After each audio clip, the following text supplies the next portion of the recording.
Honorable Kiatsandire Godefroy, et nous vous recevons en exclusivité sur la chaîne Léon Joleo. Vous êtes élu du territoire de Mambasa, c'est dans la province de l'Ituri.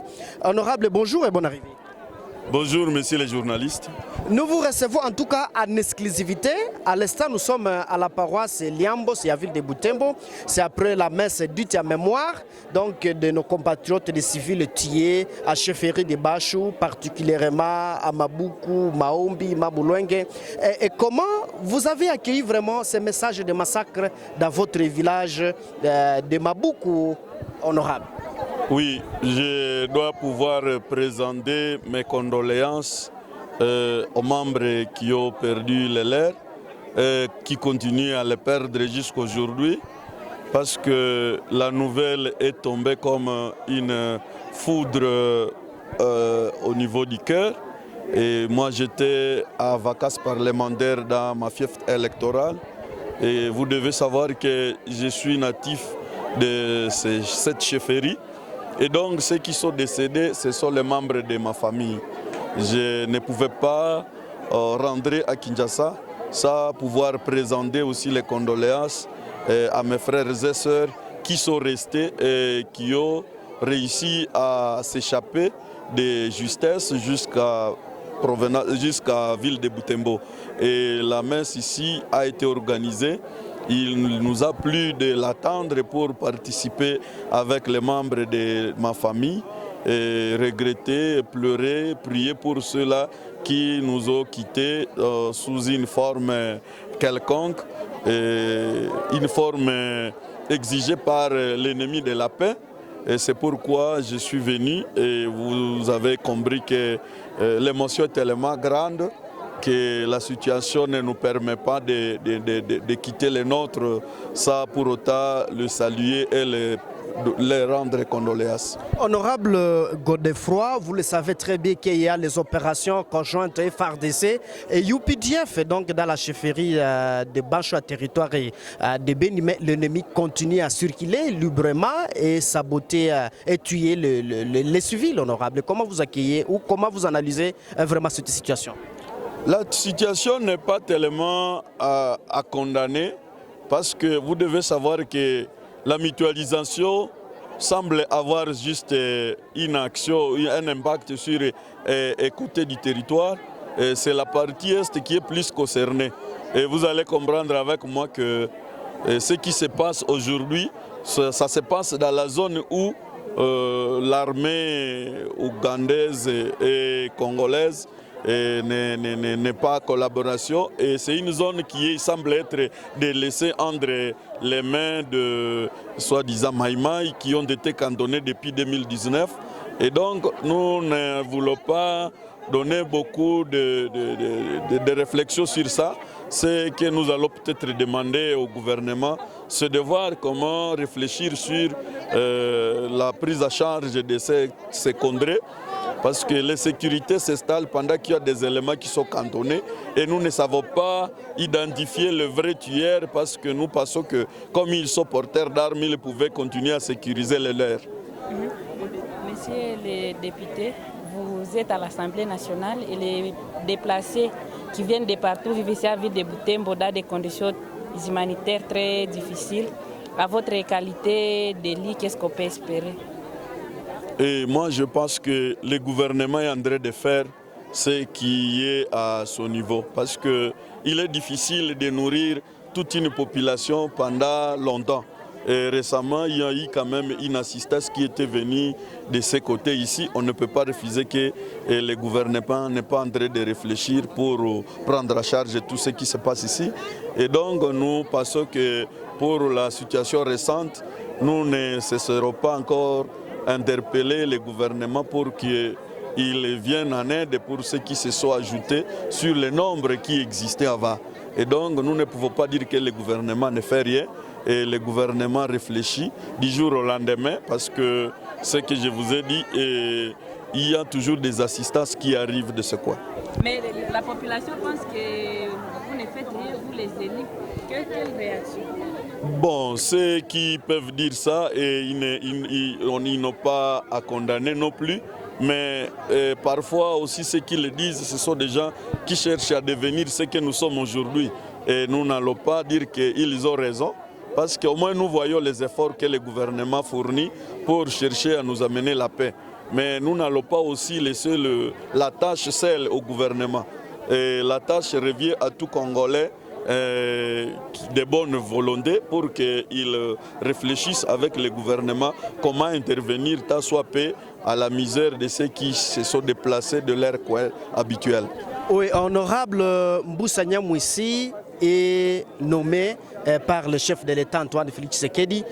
C'est parmi les leaders de Nande. Espérez-vous qu'il y aura vraiment un changement dans la fête de sécurité à l'est de la RDC? Bon, par rapport à la sécurité, je ne dis pas que la nomination de son Excellence Antipas Mboussa Nyamwisi va finir la guerre. Il y a les responsabilités qui sont partagées. L'armée et la police, ils ont une charge. L'excellence Mboussa Nyamwisi lui a donné le ministère de la coopération, de l'intégration régionale. Il pourra donner certes sa contribution pour ne fût-ce que chercher la paix dans notre parti, parce qu'il est un homme diplomatique et nous sommes sûrs qu'il va tout de même contribuer. Mais cela n'empêche que chacun fasse sa responsabilité. L'armée est là pour l'intégrité territoriale et la police pour garder la population et l'air bien. Honorable Godefroy Tchatandire, je rappelle aux téléspectateurs que vous êtes élu de Mambasa, mais fils en tout cas de la chefferie de Banchou. Nous vous disons merci. C'est moi qui vous remercie. Nous recevons en exclusivité Maxime Mohamba. Il est vice-président d'Ikianda Ira à Butembo. Monsieur le Président, bonjour et bonne arrivée. Merci et bonjour, et je salue tous les auditeurs qui nous suivent sur la chaîne Léon Léo. C'est la fin de la messe dite à mémoire de nos compatriotes tués dans la chefferie de Banchou, do Mabuku, Maburengwe, Maombi, Kilinde. Donc partout là-bas, vous êtes fils du terroir.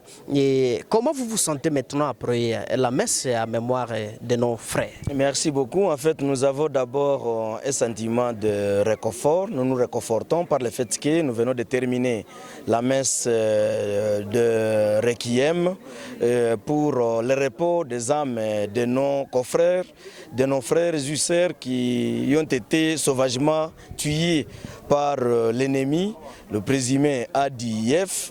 Et pour cela, nous venons justement de demander à notre population de se ranger à l'ordre utile pour barrer la route à cet ennemi qui voudrait finir avec toute une communauté. Oui, vous avez signé même une pétition. C'est pourquoi? Bien, nous venons de signer une pétition justement, c'est pour vraiment lancer un appel vibrant à toutes les autorités au niveau national. Ceux qui ont la charge de nous sécuriser, et nous venons d'adresser un mémorandum pour qu'ils viennent à notre secours. Parce que notre région est équipée de groupes armés et groupes armés qui auraient un partenariat avec notre gouvernement.